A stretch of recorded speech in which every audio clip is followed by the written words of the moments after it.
Last अपन ने ऋतुएं लिखी थी, है ना। अपने को ऋतुएं पढ़नी है, पर उससे पहले थोड़ा कितना अपने को याद है पुराना, उसकी जांच भी कर लेंगे। बहुत दिन बाद अपन जो है जांच कर रहे हैं, है ना। कितना अपने को याद है वो भी थोड़ा सा देख लेते हैं। चलो, जिससे पूछूंगा वो जवाब देगा, बाकी आराम से बैठना है, सुनना है, ठीक है। अगर आता है तो अपने को ऐसे ऊपर हाथ कर देने हैं। चलो, तो स्टार्टिंग जो लाइन है उसमें से किसी एक से पूछूंगा, ठीक है। मानदेसरा पठार कहां है? मानदेसरा पठार कहां है? मानदेसरा पठार कहां है? इधर। हाँ, कहां है मानदेसरा? अरे बोलते रहो फटाफट से। मानदेसरा पठार कहां है? भिलवाड़ा में, चित्तौड़ में। कहां है? क्या बना हुआ इसके ऊपर? चित्तौड़गढ़ दुर्ग बना है। पड़ोसी, क्या बना हुआ उसके ऊपर? भैंसगढ़ दुर्ग बना है। क्या बना हुआ उसके ऊपर? भैंसगढ़ दुर्ग बना है। ये एक क्वेश्चन में मतलब पूरी जो टीम है वो सुलट गई। इधर से आप बताओगे, क्रांसका व कातनबाड़ी पठार राजस्थान के किस अभ्यारण्य में आता है? कहां आता है? सरिस्का। कहां आता है? सरिस्का अभ्यारण्य, यानी अलवर के अंदर आपका वो आ रहा है। आप बताओ, धीराजी का पठार कहां है? धीराजी का पठार, अरे भैया कहां है? चित्तौड़ में। चित्तौड़ में है क्या? तो कहां है? पड़ोसी कहां है? चित्तौड़ में। कहां है? तो याद नहीं है अपने को, इसलिए अपन कंफ्यूज हो रहे हैं, है ना। आप ये बताओगे, बोरांग दर्रा कहां है? सिरोही में। कहां है बोरांग दर्रा? सिरोही में। आप बताओ साथी, डग क्षेत्र कहां है? झालावाड़ में। कहां है डग? ये बीच में क्यों बोलते? आ रहा तुम्हारा नंबर भी, उससे फिर टफ क्वेश्चन आएगा, फिर तुम नहीं बोल पाओगे, ये भी दिक्कत है। डग क्षेत्र कहां आ रहा है? झालावाड़ में। क्या बोलते हैं उसको अपन राजस्थान का? अजंता एलोरा। डग जो है आपके झालावाड़ का, उससे हम राजस्थान का अजंता एलोरा क्यों कहते हैं? पड़ोसी, क्या कारण ऐसा है कि हम उसको डग को जो है राजस्थान का अजंता एलोरा कह रहे हैं? तुम्हारे पड़ोस में एनक वाले भैया, हाँ, चलते जाओ आगे से आगे। वहां पे क्या है? कोलवी की गुफाएं हैं, जिनका संबंध किससे है? बौद्ध धर्म से है ना। हाँ, पड़ोसी, आप बताओगे कि शाहबाद उच्च भूमि कहां है? हाँ, 12 में। कहां है शाहबाद? 12 के अंदर है। आप बताओगे, मालपुरा करौली का मैदान जो है वो किस नदी बेसिन में आता है? लड्डू क्वेश्चन है तो। हाँ पड़ोसी, हाँ तुम, हाँ तुम्हारा, हाँ तुम जिस, चंबल में। कहां आता है? चंबल में आता है। पीछे किस में आता है?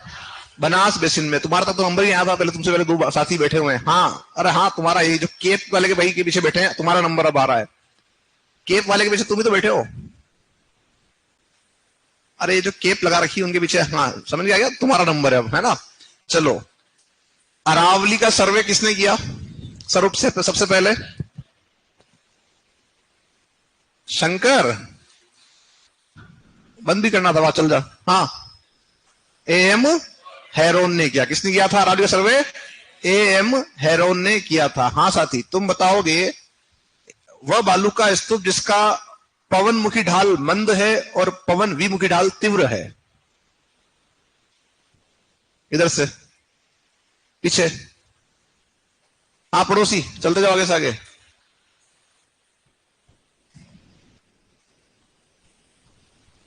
हाँ आ रहा हूं, आ रहा हूं, आ रहा हूं, वहां तक आ रहा हूं। कौन सा है? बरखान। कौन सा है? बरखान बालू का स्तूप का जो ढाल है, बताया था, चित्र बनाया था, याद नहीं है अपने को, पढ़ नहीं रहे अपन। जिन्होंने आंसर दिया उनके पड़ोस वाले भैया, तुमसे पड़ोस में। हाँ, जब बरखान बन रहा हो, उसकी एक भुजा बन जाए और जो पवन है उसकी दिशा बदल जाए, तो कौन सा बालू का स्तूप बनेगा?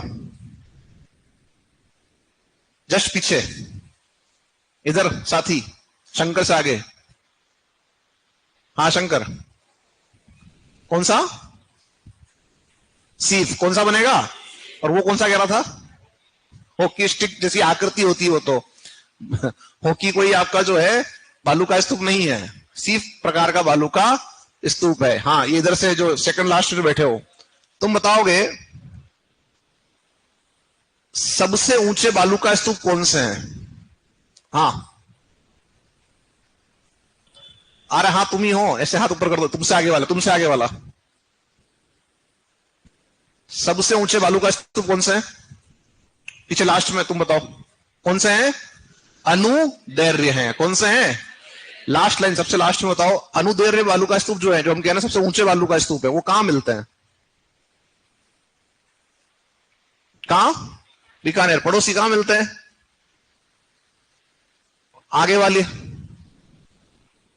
हाँ बताओ कहां मिलते हैं? पड़ोसी इधर आगे कहां मिलते हैं? जैसलमेर के पश्चिम भाग, जिसमें कह रहे हैं सम जैसलमेर। कौन सा इलाका? सम जैसलमेर का जो क्षेत्र है वहां मिलते हैं। अब तुम्हारा जो पड़ोस में साथी है वो बताएंगे, नहीं पड़ोस में इधर, हाँ तुम बताओगे कि तृतीय पेनिप्लेन जो शब्द है वो किस नदी बेसिन के लिए उपयोग में लिया गया था? आगे, बनास बेसिन। और पड़ोसी तुम बताओगे बनास बेसिन के किस भाग के लिए तृतीय पेनिप्लेन शब्द अपने उपयोग में लिया है? मालपुरा और करौली का जो मैदानी भाग है ये। इधर तुम जो बचे हो, अभी तुम बताओगे कि ये तृतीय पेनिप्लेन जो है मालपुरा करौली के लिए किसने कहा था? किसने कहा था? एम हेरोन। अरे हाँ या ना? तो बता, इधर बालक वर्ग जो है वो थोड़े से पढ़ने में फिर भी ठीक है, और यहां पर जो है एक क्वेश्चन में हम पूरे जो है निपट गए थे, और टोटल क्लास जो है वो 10 क्वेश्चन में देर हो गई। मतलब ये हमारी जो है अभी तैयारी हम कर रहे हैं। बिल्कुल, चलो आगे बढ़ते हैं यहां से। अब जो है नेक्स्ट हम बात करेंगे यहां से, और अगला जो बिंदु हमारा है उसको हम चल देखते हैं। टॉपिक था हमारा जलवायु। क्या चल रहा था? जलवायु में हमको देखना है ऋतु, और ऋतु में हम पहली ऋतु देखेंगे शीत। क्या देखेंगे? शीत ऋतु हम देखेंगे। तो जो शीत ऋतु है आपकी, उसको पहले हम समझेंगे फिर लिखेंगे। कल अपन ने एक चित्र बनाया था, है ना, तारीख वाला, याद आ रहा है? अरे हाँ या ना? तो तारीख वाला चित्र बनाया था, उसी के अपन आधार पर आगे बात करेंगे अभी कि क्या क्या घटनाएं आपको देखने को मिलती है। सबसे पहली बात कि शीतकाल कब से प्रारंभ हो रहा है आपका? नवंबर से। पर नवंबर में हम स्वेटर नहीं पहन रहे हैं, हाँ या ना? लेकिन रात्रि में जब हम सो रहे होते हैं तो पतली कंबल ओढ़ के सोते हैं। सही बात है। तो जब हम रात्रि में जब सो रहे होते हैं क्या करते हैं? पतली कंबल ओढ़ते हैं, और जब सुबह जल्दी उठते हैं तो बाकी नहीं। समझ में आ रही बात? अगर जल्दी उठते हैं तो ठंड लगती है, बाहर निकलते हैं तो, बाकी तो ठीक है, सो रहे हो तो कहां पता लग रहा है ठंड लग रही है, ओढ़ रखा है। तो जो सुबह के समय और जो रात्रि के समय जो हल्की सर्दी लगती है, उस सर्दी को हम कहते हैं गुलाबी सर्दी। क्या कहते हैं? गुलाबी सर्दी।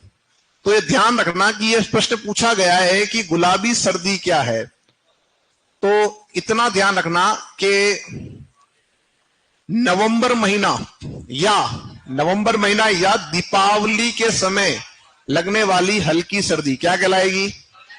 गुलाबी सर्दी। जो साथी पहले पढ़ चुके हैं वो थोड़ा सा धैर्य रखें अपने आप में, हमको पता है कि हमको आता है, ठीक है, लेकिन फिर क्या होता है दूसरे फिर वो कहते हैं सर ये बीच में बोलते हैं तो हमारा डिस्टर्ब होता है। बिल्कुल सही बात भी है वो, है ना? या मैं आती कंप्लेन कि सर क्या होता है कि वो उन्होंने पहले पढ़ रखा है, तो हमको जब पढ़ रहे होते हैं, हम आपकी बात सुन रहे होते हैं, उससे पहले वो बीच में बोल देते हैं, तो आपकी बात हम पूरी नहीं सुन पाते। ये बात भी है, इसलिए थोड़ा सा अपने को आता है, अच्छी बात है, तो अपने को मन में दोहराना है, ठीक है। तो गुलाबी सर्दी आपकी कब है? नवंबर महीना या दीपावली के समय जब आपकी जो सर्दी लगती है, हल्की सर्दी, उसे क्या बोलोगे? गुलाबी सर्दी। ये कब लगती है? ये लगती है रात्रि में और सुबह के समय में, ठीक है, इसका आपको ध्यान रखना है। इसके बाद अपन बात करते हैं गुलाबी सर्दी के बाद में। देखो नवंबर महीने में तो हल्की सर्दी लग रही है हमारे को, लेकिन जो दिसंबर और जनवरी महीना है, ये 2 महीने विशेष हैं। 2 महीने विशेष हैं किसके लिए? सर्दी के लिए। सर्वाधिक सर्दी अगर हमको देखें तो इन 2 महीनों में लगती है, और इन दोनों महीनों में भी जो आपका जनवरी का महीना है, जो आपका कौन सा महीना है? जनवरी। तो सर्वाधिक आपका जो है ठंडा महीना कौन सा है? तो सर्वाधिक ठंडा महीना पूछेगा तो क्या बताओगे? जनवरी। बोलना तो स्टार्ट करो बीच में, जब मेरा हो जाए उसको जब रिपीट करते हैं तब तो बोलो, है ना। हाँ, कौन सा महीना? जनवरी। ठीक है बालिका, तुम भी यहाँ पे बैठी हो, एग्जाम देने बैठे हो, हैं? अरे हाँ या ना, कि बस खाली हम आए हैं सर, है वो रामायण के जो होती है ना, कथा वथा होती, तो कुछ बच्चे तो ऐसे होते हैं खाली क्या प्रसाद मिलेगा इसलिए जाते हैं। सही बात है ना। वो कोई पड़ी नहीं है क्या बोल रहा है क्या नहीं बोल रहा है आगे वाला, अपने को क्या करना है, खाली लास्ट में एंड में जब वो आरती है जो प्रसाद मिलेगा उसके लिए अपन बैठे हुए हैं। अरे हाँ या ना, आप भी जो है एग्जाम देने के लिए बैठे हो तो थोड़ा सा एफर्ट लगाओ। चलो, अरे बस बस, कौन है ये कौन शक्तिमान है? आगे आ जाओ। अब देखो कुछ घटनाक्रम जो होते हैं हम उनको देखते हैं, ठीक है। आपका एक तारीख हम पढ़कर आए थे 22 दिसंबर, याद आ रहा है कि नहीं आ रहा है? क्या हो रहा है इस दिन? सूर्य चमक रहा है सीधा कहां पे? मकर रेखा पे। कौन है कर्क वाला? हाँ, कहां चमक रहा है? मकर रेखा पे। मकर रेखा कहां आती है? ऊपर। बहुत बढ़िया, ऊपर आती है कह रहे हैं।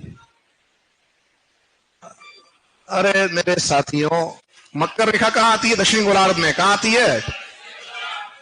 तो जब आपका 22 दिसंबर होगा तो उस दिन जो किरणें सूर्य की है वो सीधी गिरेगी कहां पर? मकर रेखा पर, क्योंकि शीतकाल में जो सूर्य होता है वो उसका होता है स्थिति क्या? दक्षिणायन, मतलब वो दक्षिण गोलार्ध के अंदर आपका सीधा चमकता है। और इस कंडीशन को हम कह रहे हैं दक्षिणायन। क्या बोल रहे हैं? ठीक है। और इस वजह से जब आपका सूर्य जो है उसकी जो किरणें हैं वो आपकी पड़ेगी कहां पर? कर्क रेखा में पड़ेगी, तिरछी। क्या पड़ेगी?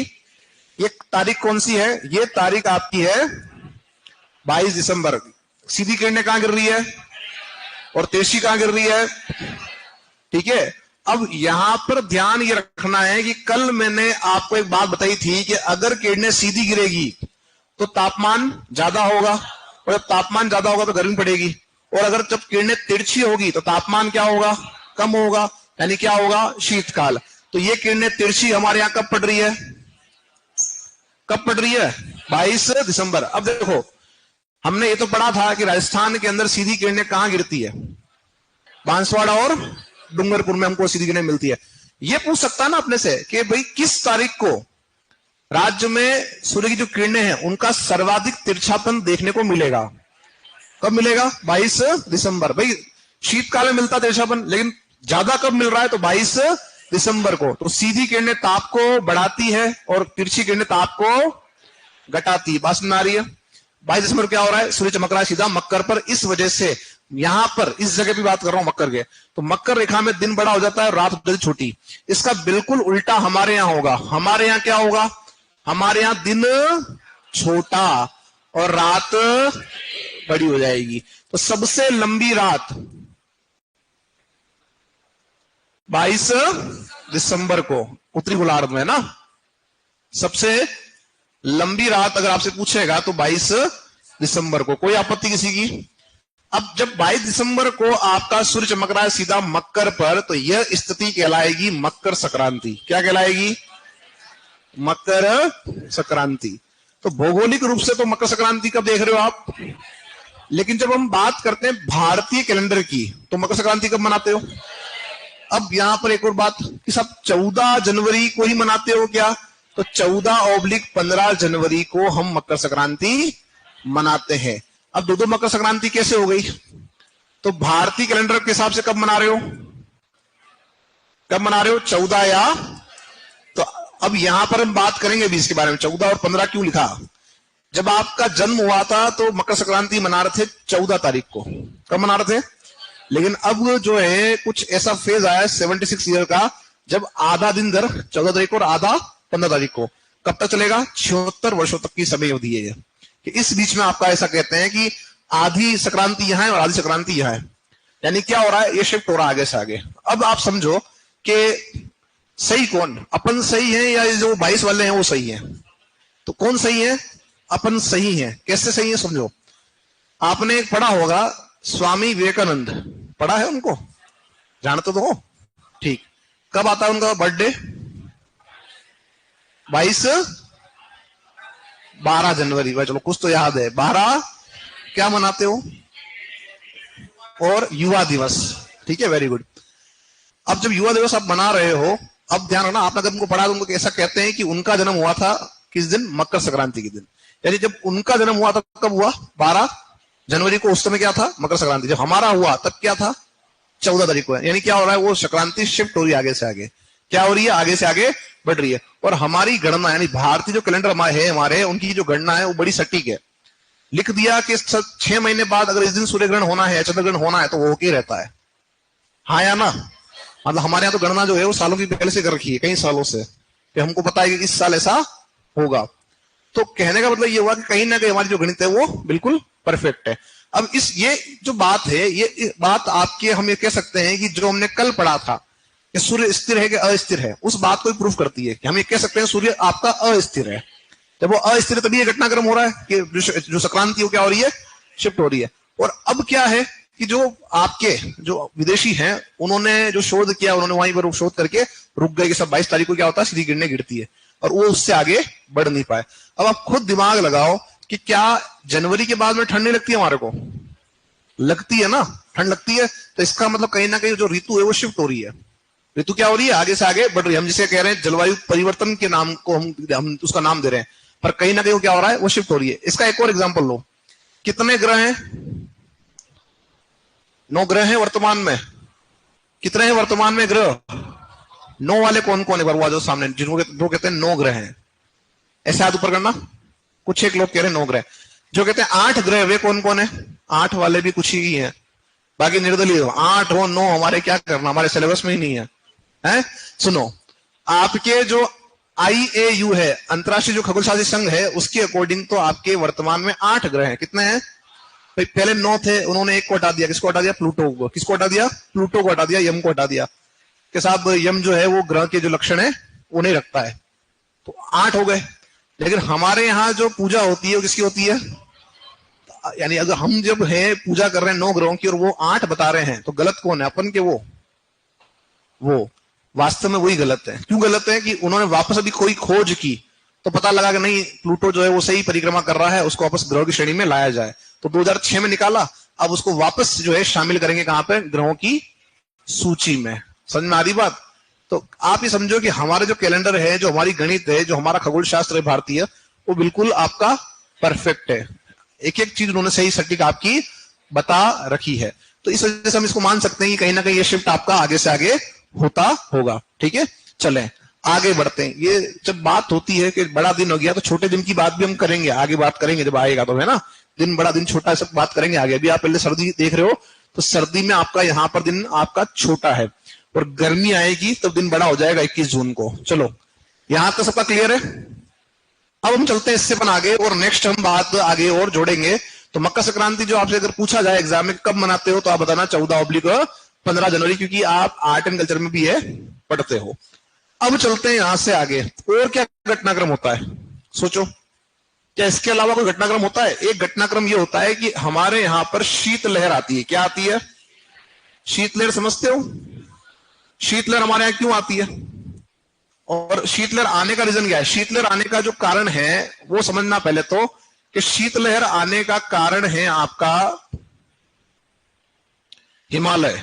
कौन है, हिमालय में ऐसा क्या हो रहा है कि शीतलहर आ रही। तो हिमालय जो आपका है, इस हिमालय में जब बर्फ गिरती है, क्या गिरती है, जब बर्फ गिरेगी, तो हिमालय के अंदर बर्फ गिर रही है साहब, तो हिमालय का तापमान क्या हो जाएगा, कम हो जाएगा।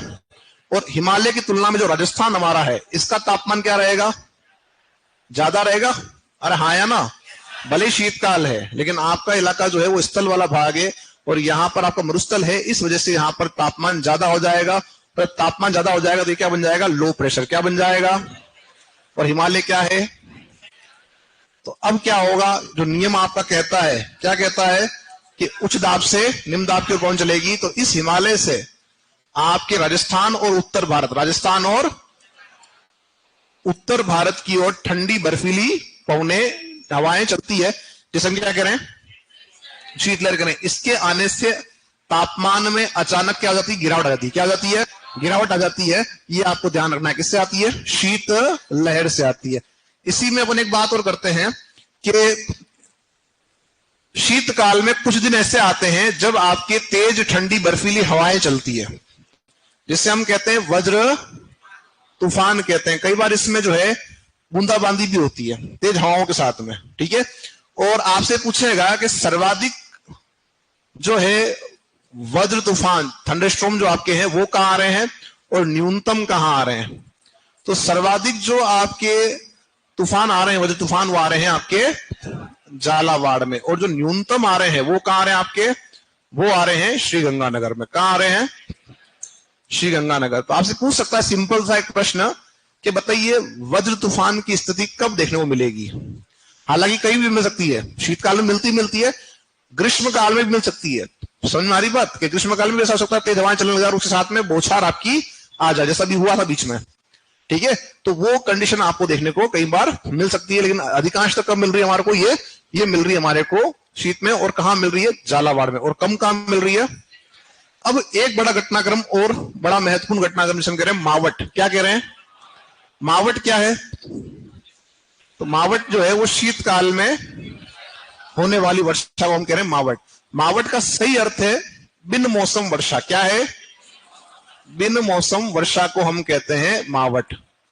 बिन मौसम वर्षा का मतलब क्या हुआ, हमारे यहां जो है वर्षा का मौसम कौन सा है, गर्मी। कौन सा है, गर्मी हमारे यहां जो है वर्षा का मौसम है। और कौन सा मौसम नहीं है, सर्दी।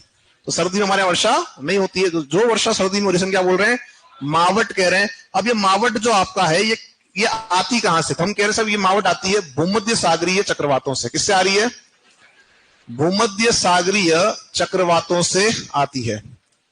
और इस मावट को लाने में पछुआ पवन सहायक है। कौन सहायक है, पछुआ पवन सहायक है। और इसको लाने में एक और ध्यान रखना, एक और घटनाक्रम है जिसे हम कहते हैं पछुआ जेट स्ट्रीम। क्या है, यह भी इसको लाने में सहायक है, ठीक है। अब थोड़ी सी बात हम करते हैं कि सब मावट आ कहां से रहा है। हमने कहा कि मावट क्या है, भूमध्य सागरीय चक्रवात। मावट क्या है, तो पहली बात तो यह आ जाती है कि हमको यह देखना पड़ेगा कि विश्व के मानचित्र में आपका भूमध्य सागर है कहां पर और किस तरह से वहां से आपके यहां जो है मानसूनी या आपकी जो है बरसात की जो है पवनें आपकी आ रही है।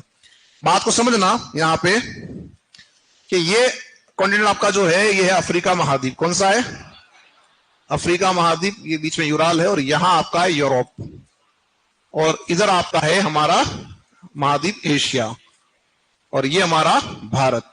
पहली बात तो ये कि इस समय आपके यहां पर जो है तापमान कम है और वायुदाब ज्यादा है भारत में, हाँ या ना। तो जब वायुदाब ज्यादा है तो पवने यहां नहीं आनी चाहिए, नियम तो यही कहता है। लेकिन फिर भी हमारे यहां पवने आ रही है और वो कहां से आ रही है, वो आ रही है भूमध्य सागर से। तो पहले दिमाग ये लगाना पड़ेगा कि सब भूमध्य सागर है कहां पर। तो भूमध्य सागर जो है वो आपका यहां आता है। यहां मतलब ये जो इलाका है ये इलाका है यूरोप और अफ्रीका के मध्य में। यूरोप और अफ्रीका के बीच का जो सागर उसे हम कहते हैं भूमध्य सागर आपका कहते हैं। और यहां जब आप एंटर करते हो तो इसके एंटर के लिए जो पॉइंट है वो है आपका जिब्राल्टर। स्पेन का बंदरगाह है जिब्राल्टर, जिसे हम कहते हैं भूमध्य सागर की कुंजी यानी कि चाबी। अब हम चलते हैं यहां से आगे कि ये जो आपका इलाका है यहां पर हाई प्रेशर है। हाई प्रेशर है तो क्या होगा, यहां पर पवने नहीं आनी चाहिए। लेकिन दिमाग लगाओ कि ये जो पूरा इलाका है ये पूरा इलाका कहां है, उत्तरी गोलार्ध में। और हमारी तुलना में यूरोप जो है वो हमसे भी उत्तर में, हमसे भी कहां है। तो जो भाग जितना उत्तर में होगा उसमें तापमान उतना कम होगा, हाँ या ना। अब क्या होगा, आप कंपेयर करो यूरोप और आपके भारत का। तो यूरोप में इस समय जो है बर्फ गिरती है। क्या गिरती है, तो जब बर्फ गिरती है तो यहाँ तापमान क्या होगा, माइनस में। और तापमान माइनस में होगा तो क्या होगा, हाई प्रेशर। क्या होगा, और इसकी तुलना में जो हमारा भारत है यहां पर तापमान उसकी तुलना में कम है, इसलिए क्या हो जाएगा, लो प्रेशर। अब नियम बन गया हाई प्रेशर से लो प्रेशर। और अब क्या हो रहा है कि ये जो पवने आपकी है ये पवने भूमध्य सागर से कहां चलना स्टार्ट करेगी, भारत की ओर। कहां चलना स्टार्ट करेगी, भारत की ओर चलना स्टार्ट करेगी।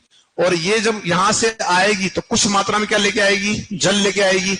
और वो जल जब लेके आएगी तो इस पूरे भाग में आपकी वर्षा करेगी।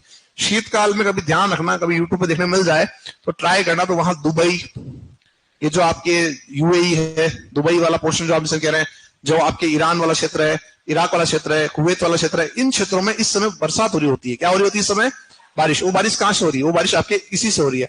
अब आप देखें कि ये मानसून जो ये आपकी जो पवने हैं, वो पवने यहां तक आते आते क्या हो जाती है, शुष्क, क्योंकि बीच में रास्ते में कहीं पर भी कोई भी समुद्री इलाका नहीं है। इस वजह से कुछ जो बचा हुआ भाग है वो हमको मिलता है। और हमको जो मिल रहा है, यानी जो भारत को जो पानी मिल रहा है, मानसून जो आपका, सॉरी मावट जो आपका आ रहा है, वो मावट आपका वास्तविकता में जो मिल रहा है वो मिल रहा है आपको इस हिंद महासागर से। किससे मिल रहा है?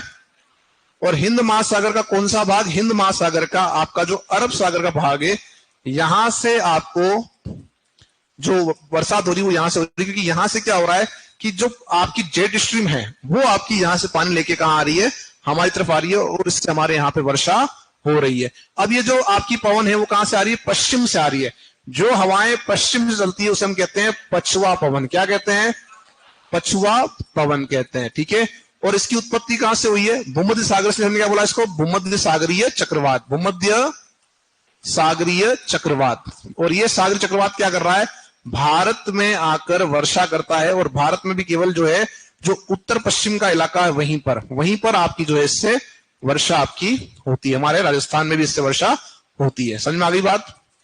तो ये होगी बात। इसकी एक बिंदु और आ रहा है यहाँ पे, जेट स्ट्रीम। क्या आ रहा है? देखो इतना हमारा लेवल तो नहीं है, लेकिन जब बात आ गई है तो समझाना पड़ेगा। जेट स्ट्रीम जो है एक पवन है जो चलती है क्षोभ मंडल में। कहां चलती है? क्षोभ मंडल चलती है। और ये जो पवन आपकी है, ये दिशा के, जो इसकी जो दिशा है, इसकी दिशा ऋतुओं के अनुसार बदलती है। कैसे बदलती है? ऋतुओं के अनुसार बदलती है। समझना इस बात को कि जब शीतकाल होता है तो ये चलती है पश्चिम से। कहां से चलती है? पश्चिम से। तो जब पश्चिम चलते उसे क्या बोलते हैं? उसे हम कहते हैं पछुआ जेट स्ट्रीम। क्या बोलते हैं? पछुआ जेट स्ट्रीम। तो जब ये शीतकाल में चलती है तो ये मावट को लेके आती है। किसको लेके आती है? और जब ये ग्रीष्म काल में चलती है तो ये चलती है पूर्व की ओर से। कहां से चलती है? और जब ये पूर्व की ओर से चलती है तो हम कहते हैं पूर्वा जेट स्ट्रीम। क्या बोलते हैं? पूर्वा जेट स्ट्रीम बोलते हैं। और जब ये पूर्वा जेट स्ट्रीम आती है तो ये बंगाल की खाड़ी के मानसून को लेके आती है। यानी दोनों जब आती है तो हमारे यहां वर्षा लेके आती है भारत के अंदर। बात समझ आ रही है? शीतकाल में कौन सी चलती है? पछुआ। ग्रीष्म में कौन सी चलती है? आपकी पूर्वा। चलो यहां तक सबका क्लियर है। तो ये कुछ घटनाक्रम थे जो हमने देखे हैं। कब? शीतकाल में। डालो आप हेडिंग में शीतकाल और लिखो पहला बिंदु गुलाबी सर्दी। गुलाबी सर्दी। अब थोड़ा रखना, स्पीड रखना चाहती हूं फटाफट से। देखो इसमें गुलाबी सर्दी में नवंबर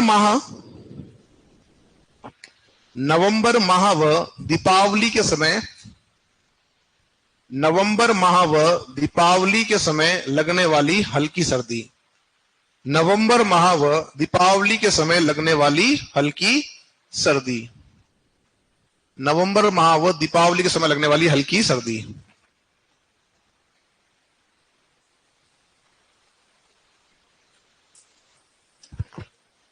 आगे लिखो नेक्स्ट।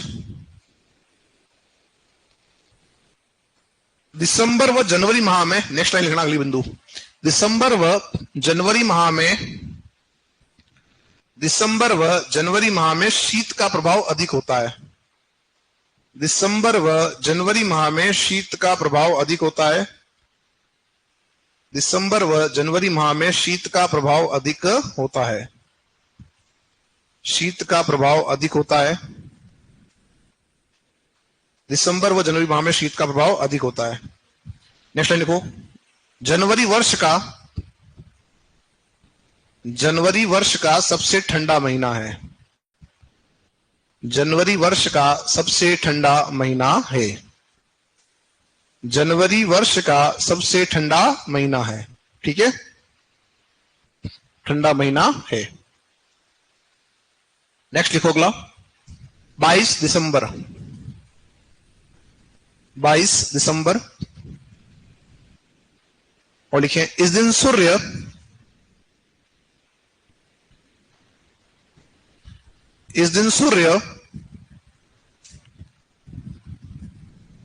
मकर रेखा पर सीधा चमकता है। इस दिन सूर्य मकर रेखा पर सीधा चमकता है। मकर रेखा पर सीधा चमकता है। सीधा चमकता है, जिस कारण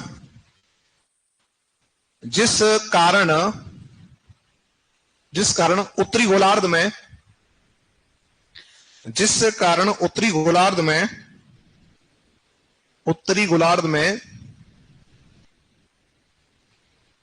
दिन छोटा व रात लंबी होती है।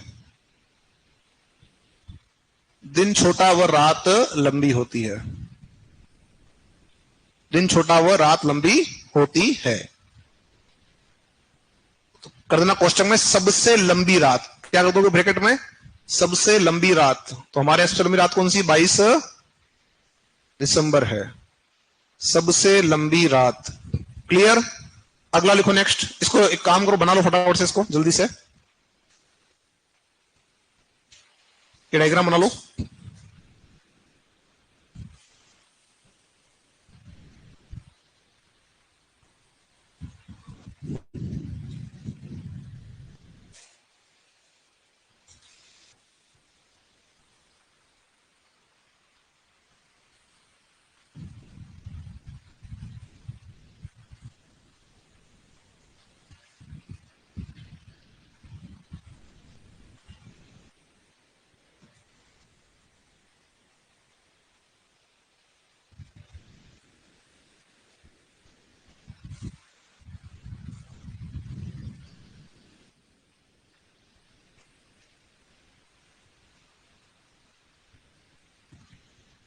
आज कौन सा दिवस है, कल बताया था मैंने। थीम क्या है, प्लास्टिक प्रदूषण को कम करना, रिड्यूस प्लास्टिक पोल्यूशन।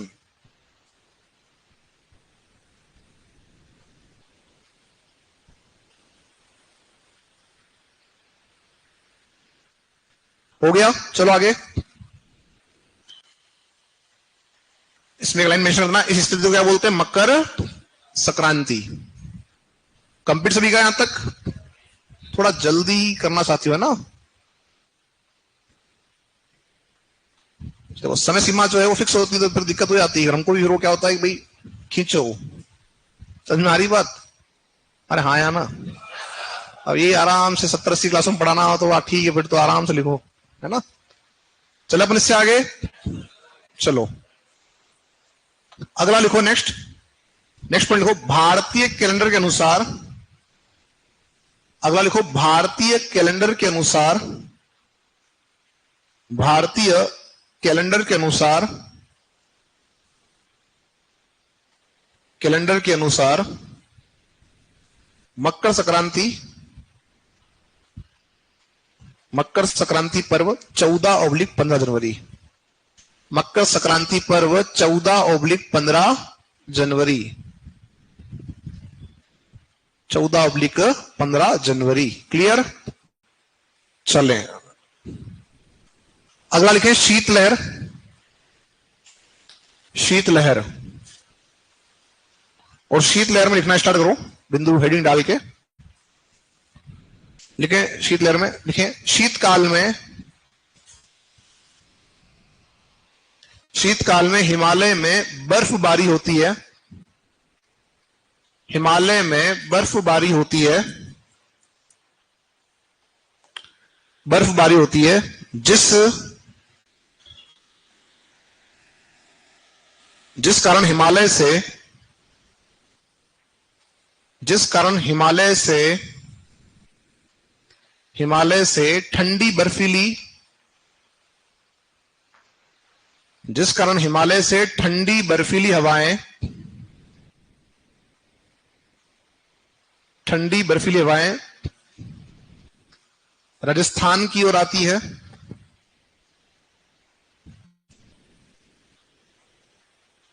राजस्थान की ओर आती है। इनके आने से, इनके आने से तापमान में अचानक गिरावट आती है। इनके आने से तापमान में अचानक गिरावट आती है। तापमान में अचानक गिरावट आती है। क्लियर। इसको बनाएं फटाफट से, जल्दी बनाना इसको।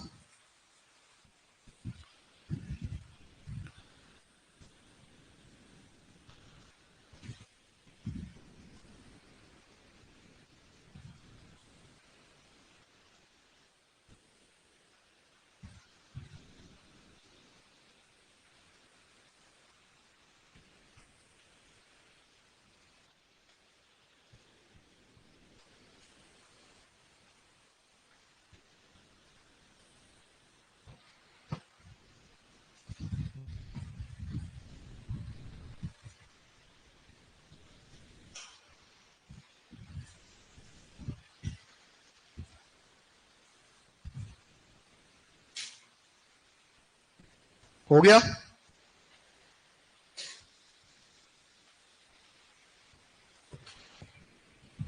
तो शीत लहराई क्या होगा, अचानक से तापमान क्या हो जाएगा, तापमान गिर जाएगा। सभी का हो गया यहां तक। चलो अगला लिखो, लिखो वज्र तूफान। वज्र तूफान, वज्र तूफान देखिए सर्वाधिक झालावाड़ में और न्यूनतम श्रीगंगानगर में। सर्वाधिक कहां आते हैं, झालावाड़, और न्यूनतम कहां आते हैं, श्रीगंगानगर में। थंडर स्टॉर्म बोलते हैं, क्या बोलते हैं इसको इंग्लिश में, थंडर स्टॉर्म, ठीक है। और ये विशेषकर ध्यान रखना इसमें कि ऐसा नहीं कि खाली सर्दियों में आ रहे हैं, ये बरसात समय भी स्थिति बनती है। मैंने जैसे कहा था कि तो कुछ दिन पहले से जो है तेज हवाएं चली और उसके साथ जो है आपकी तेज बौछारें आई, तो वो क्या कहलाएगा, वही आपका होता है थंडर स्टॉर्म, ठीक है। और ज्यादा बारिश कहां हो रही है, झालावाड़ में, इसलिए क्या हो रहा है, ज्यादा कहां आ रहे हैं, झालावाड़ में, और कम जो है आपको कहां देखने को मिल रहे हैं, आपको मिल रहे हैं आपके गंगानगर में। चलो अपन इससे आगे अगला लिखो, नेक्स्ट मावट। मावट, और लिखो मावट में, लिखो मावट से तात्पर्य, मावट से तात्पर्य बिन मौसम वर्षा, बिन मौसम वर्षा ऑब्लिक, ऑब्लिक करें शीतकाल में होने वाली वर्षा है। हमारे यहां मौसम कौन सा है, गर्मी का है, तो हमारे वर्षा जो है वो शीतकाल में नहीं होती है, इसलिए हम क्या कर रहे हैं, शीतकाल में होने वाली वर्षा क्या बोल रहे हैं, मावट कह रहे हैं। सही अर्थ क्या उसका, बिन मौसम वर्षा, लिख दिया आपने। मावट से तात्पर्य बिन मौसम वर्षा ऑब्लिक शीतकालीन वर्षा है। नेक्स्ट लिखो, यह वर्षा, यह वर्षा भूमध्य सागरीय चक्रवातों, यह वर्षा भूमध्य सागरीय चक्रवातों से होती है, यह वर्षा भूमध्य सागरीय चक्रवातों से होती है, चक्रवातों से होती है। इस वर्षा,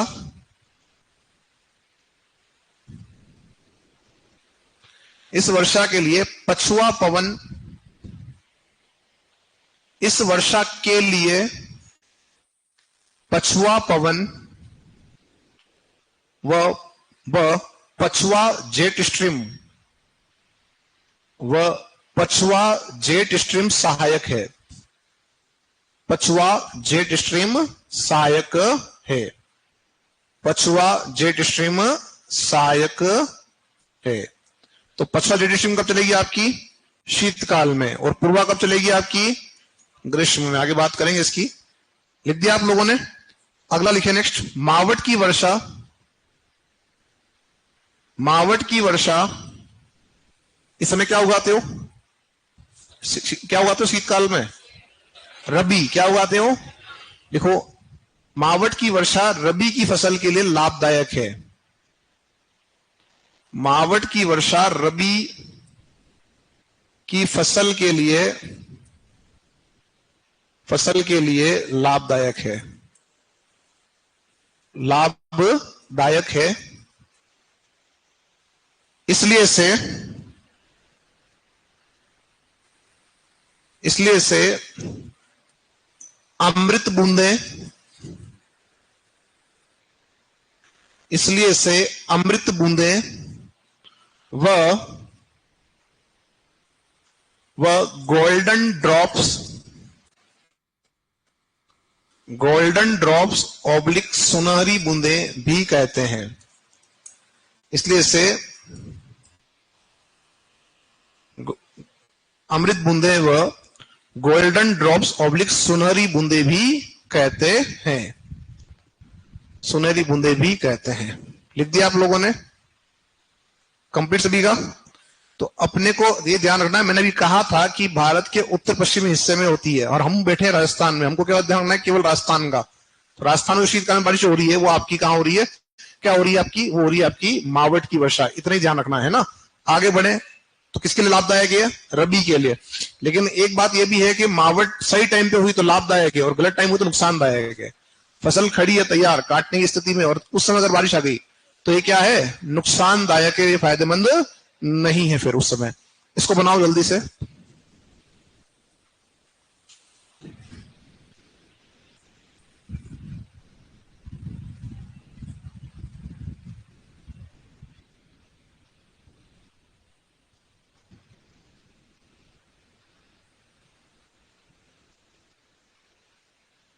कल आप लोग ले लेना मैप है ना, जलवायु वाले, क्लाइमेट वाले, कोपेन ट्रिवार था, ठीक है।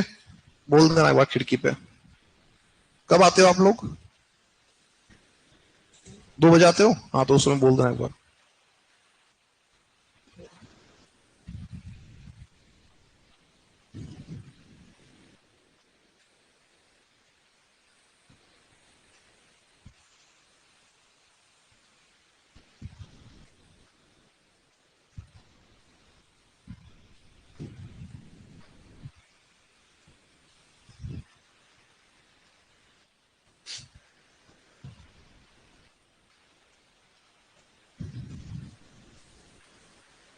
जल्दी करना इसको, है ना।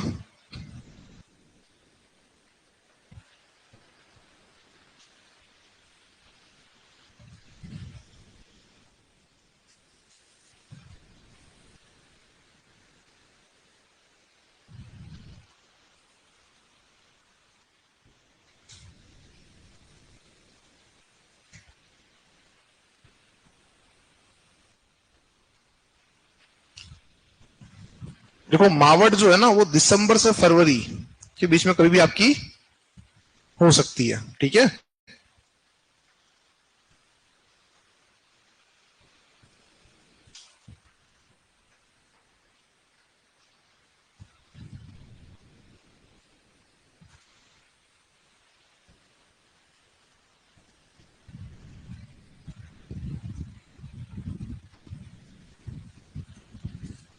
और साथ ही सभी जिलों में होती है ये, कोई विशेष कोई जिला आपका नहीं है मावट के लिए। और मावट कोई विशेष आपकी कोई काउंटेबल भी नहीं है, हुई तो ठीक, नहीं हुई तो ठीक, वो वाली बात है।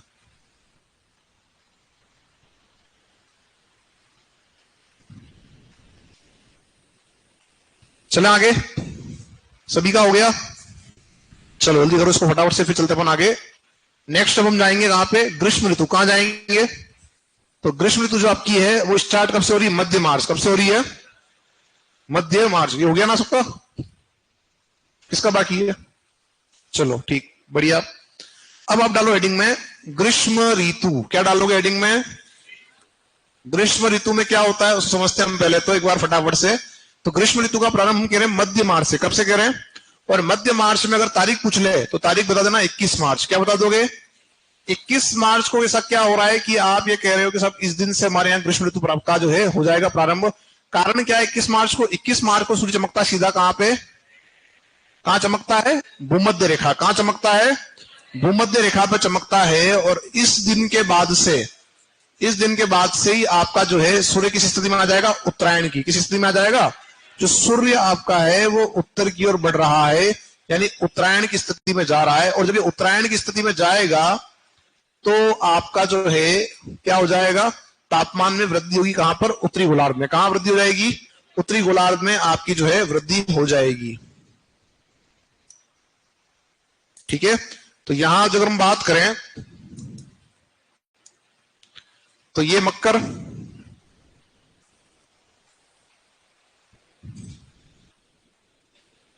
क्या हो रहा है?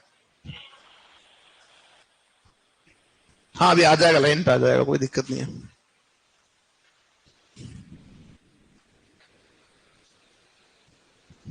आप लिखना स्टार्ट करो, डालो हेडिंग में। ये हैंग हुआ, अपन थोड़ा ना हुए हैं, आगे लिखो। आप तो डालो हेडिंग में ग्रीष्म ऋतु और लिखो पहला बिंदु 21 मार्च। ग्रीष्म ऋतु कब से कब तक है? मध्य मार्च से मध्य जून। लिखो 21 मार्च। 21 मार्च। और लिखें इस दिन सूर्य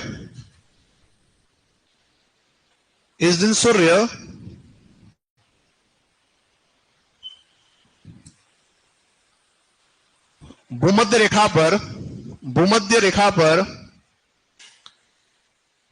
सीधा चमकता है, सीधा चमकता है तथा दोनों गोलार्धों में तथा दोनों गोलार्धों में दिन रात बराबर होते हैं। तथा दोनों गोलार्धों में दिन रात बराबर होते हैं।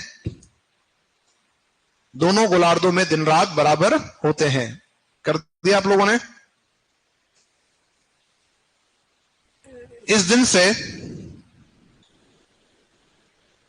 दिन से उत्तरी गोलार्ध में ग्रीष्म का प्रभाव बढ़ने लगता है। ग्रीष्म का प्रभाव बढ़ने लगता है। ग्रीष्म का प्रभाव बढ़ने लगता है। कब से? 21 मार्च से। और एक बार इसको बना लो फटाफट से।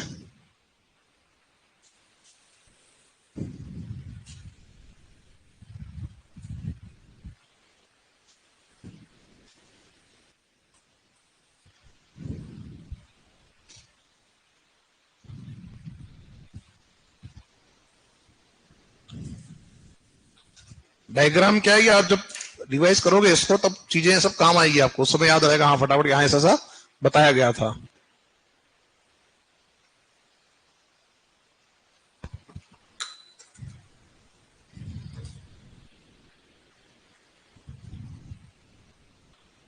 हो गया? चले से अपन आगे।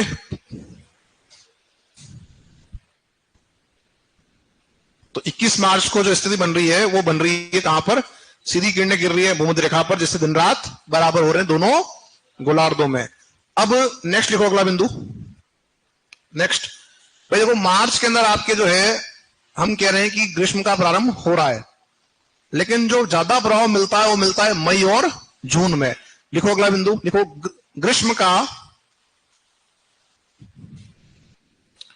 ग्रीष्म का सर्वाधिक प्रभाव मई व जून। ग्रीष्म का सर्वाधिक प्रभाव मई व जून माह में देखने को मिलता है। मई व जून माह में देखने को मिलता है। मई व जून माह में देखने को मिलता है। मई व जून माह में देखने को मिलता है। नेक्स्ट लिखो अगला बिंदु। जून वर्ष का सबसे गर्म महीना है। जून वर्ष का सबसे गर्म महीना है। जून क्या है? वर्ष का सबसे क्या है? तो ठंडा कौन सा था? गर्म कौन सा है? जून है। लिख दिया। जून वर्ष का सबसे गर्म महीना है। अब जो नेक्स्ट हम बात करके आए थे 21 जून, क्या बात करके आए थे? तो देखो 21 जून और 21 जून को क्या हो रहा है? 21 जून को अगर हम देखें तो जो सूर्य चमकेगा सीधा वो कहां चमकेगा? वो चमकेगा आपके कर्क रेखा पे। कहां चमकेगा? कर्क रेखा पे सीधा चमकेगा, है ना। और जब सूर्य आपका चमकेगा कर्क रेखा पे सीधा तो क्या होगा? कर्क संक्रांति। क्या होगी? जहां पर सूर्य चमकेगा सीधा वो हो जाएगी संक्रांति। तो कब होगी आपकी कर्क संक्रांति? 21 जून को। और इस दिन क्या होगा? जब किरणें सीधी गिरेगी कर्क रेखा पे तो दिन हो जाएगा बड़ा और रात हो जाएगी छोटी। और ये क्या हो जाएगा? सबसे गर्म दिन, क्योंकि जब किरणें सीधी गिर रही है तो क्या हो जाएगा? तापमान ज्यादा मिलेगा। तो लिखो इसके अंदर साथियों, इसके अंदर लिखो, ये थोड़ा सा हैंग हो रहा है। लिखो आप इसमें 21 जून में इस दिन सूर्य कर्क रेखा पर सीधा चमकता है। इस दिन सूर्य कर्क रेखा पर सीधा चमकता है। कर्क रेखा पर सीधा चमकता है। सीधा चमकता है।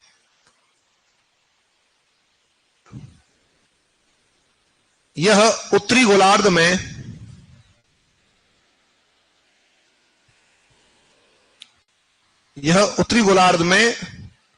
सबसे बड़ा व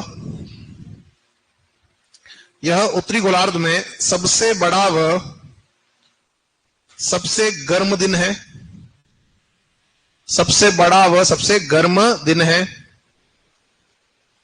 सबसे बड़ा व सबसे गर्म दिन है। कर देना, ब्रैकेट बना के कर देना, कोष्टक में देना। रात छोटी, दिन बड़ा तो रात क्या हो जाएगी? छोटी। रात छोटी। कर दिया, ब्रैकेट करना बंद कर देना और लिखो इस स्थिति को कर्क संक्रांति कहते हैं। इस स्थिति को कर्क संक्रांति कहते हैं। क्या कहते हैं इसको अपन? कर्क संक्रांति कहते हैं। इस स्थिति को कर्क संक्रांति कहते हैं। कर्क संक्रांति कहते हैं, लिख दिया। अब यहां एक बात समझो कि दो संक्रांति मना रहे हो, एक मना रहे हो मकर और एक मना रहे हो कर्क, लेकिन जो हम उत्सव मनाते हैं वो कौन सा मनाते हैं? मकर का। कौन सा मनाते हैं? मकर संक्रांति के दिन क्या करते हो?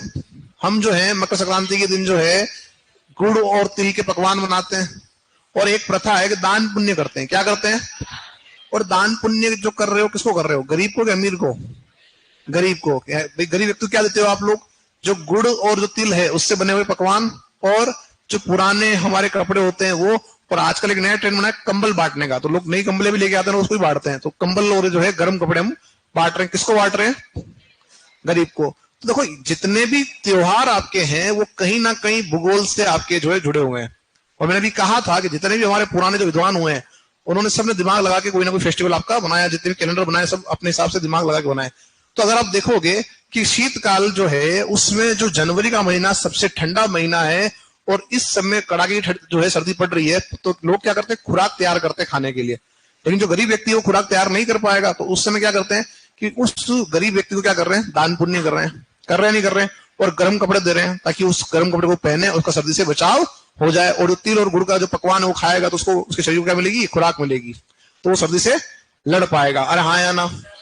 ठीक है, तो उसका एक बचाव हो जाएगा। लेकिन आप ये सोचो कि मकर रेखा तो हमारे पास है ही नहीं, हमारे पास तो कर्क रेखा है। लेकिन जब संक्रांति आती है कर्क वाली तो हम दान पुण्य नहीं कर रहे हैं। क्यों नहीं कर रहे हैं?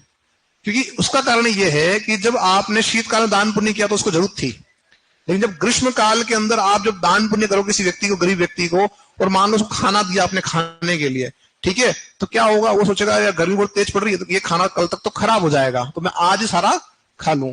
शीतकाल में तो कम खाने से मर रहा था, यहाँ क्या हो जाएगा? ज्यादा खाने से मर जाएगा। अरे हाँ कहना, ठीक है। तो मतलब ये तो ठीक है, मजाक की बात है, लेकिन फिर भी जो आपका जो संक्रांति मनाने का जो पीछे जो रीजन है वो यही रीजन है ताकि गरीबों तक वो सुविधाएं पहुंच पाए। समझ में आ रही बात? अभी एक त्योहार आएगा, यानी कल ही आ रहा है। क्या आ रहा है? निर्जला एकादशी। क्या है? तो आप ये सोचो कि इसको भी तो कोई ना कोई रीजन होगा बनाने के पीछे, मतलब बिना जल के रहना। अब आप जानते हो कि साहब पूरे जो है ग्रीष्म काल में सबसे जो कठोर ग्रीष्म है वो जून का है, हाँ या ना? और पहले के समय में पानी की व्यवस्था इतनी आसान नहीं थी, खासतौर से पश्चिमी राजस्थान की अगर हम बात करें, हम जहां बैठे हैं इस राजस्थान के क्षेत्र की बात अगर करें तो एक दिन पानी अगर नहीं पियेंगे हम तो पानी बचेगा या नहीं बचेगा? ये तो अपन एक आइडिया लगा रहे हैं, लेकिन फिर भी देखो अगर सारे ही लोग बिना पानी के रहें तो कितना पानी बच जाएगा, ठीक है। और उसका इम्पैक्ट जो शरीर पे आ रहा है वो भी, उसको भी देखो। इस शरीर के लिए भी तो कहा जाता है कि अगर आप फास्ट रखते हैं तो आपकी जो मतलब कह सकते हैं कि जो हम कह सकते हैं जो आपकी चर्बी है, एक्स्ट्रा जो फेट हमारे है वो क्या हो जाता है? कम हो जाता है, हाँ या ना? तो वजन घटता है, घटाने के लिए भी हम क्या करते हैं, है ना? और आजकल क्या करते हैं लोग? डाइटिंग। क्या कर रहे हैं? और पुराने लोग क्या करते थे? व्रत रखते थे। क्या रखते थे? तो जितने भी आपके व्रत त्योहार रखे हैं वो कहीं ना कहीं साइंटिफिक वे में आपके वो सही है। समझ में आ रही बात? चले अपन आगे। तो अब जो हम बात कर रहे हैं कि आगे थोड़ा चल जाए तो अपन चले, ये नहीं चल रहा पता नहीं क्यों। डायग्राम बनाना था, कोई बात नहीं। क्या लिखा आपने लास्ट? 21 जून लिख दिया। इसे अपन क्या कहते हैं? कर्क संक्रांति। अगला लिखो लू। लू जानते हो लू को? लू क्या है? तो लू जो है वो वास्तव में हवा है या पवन है? तो वो पवन के रूप में हम काउंट करेंगे, स्थानीय गर्म पवन। क्या बोलेंगे? लेकिन एग्जामिनर को कोई पढ़ी नहीं, हवा भी लिख देता है, कोई दिक्कत नहीं आ रही है, ठीक है। पर आप ये ध्यान रखना कि आप जो है मैं बता के आया हूं क्षैतिज गति जो करेगी वो पवन है, ठीक है। तो लिखो साथ में लू, और लिखो ये स्थानीय गर्म पवन है। स्थानीय गर्म पवन है, यह स्थानीय गर्म पवन है।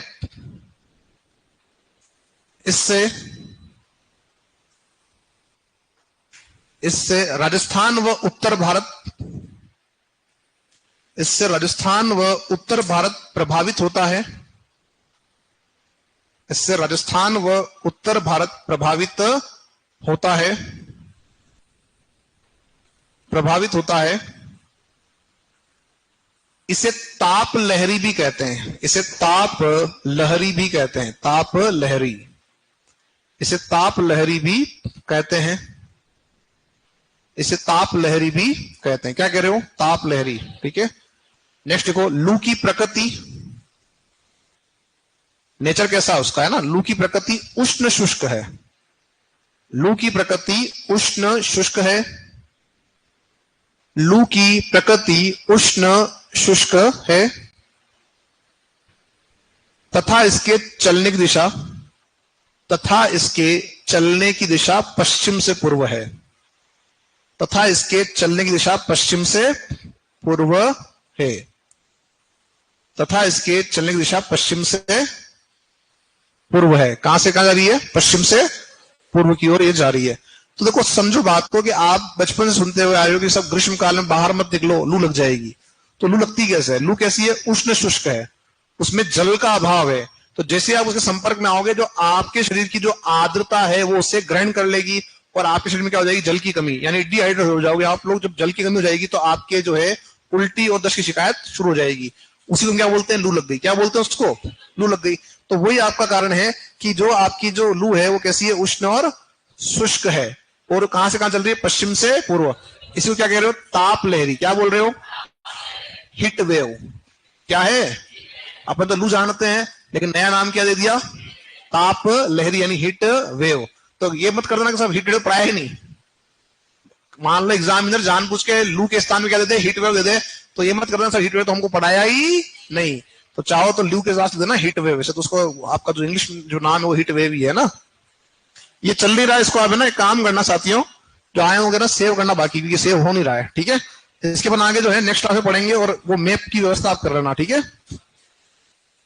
और थोड़ा याद करो, पुराना याद नहीं तुम्हारे को। लड़के याद नहीं अपने को पुराना। अरे अच्छी बात, इसको याद है, सबको याद नहीं है। इधर तो बिल्कुल भी बहुत दो चार लोगों को याद था। ठीक है ना, चलो।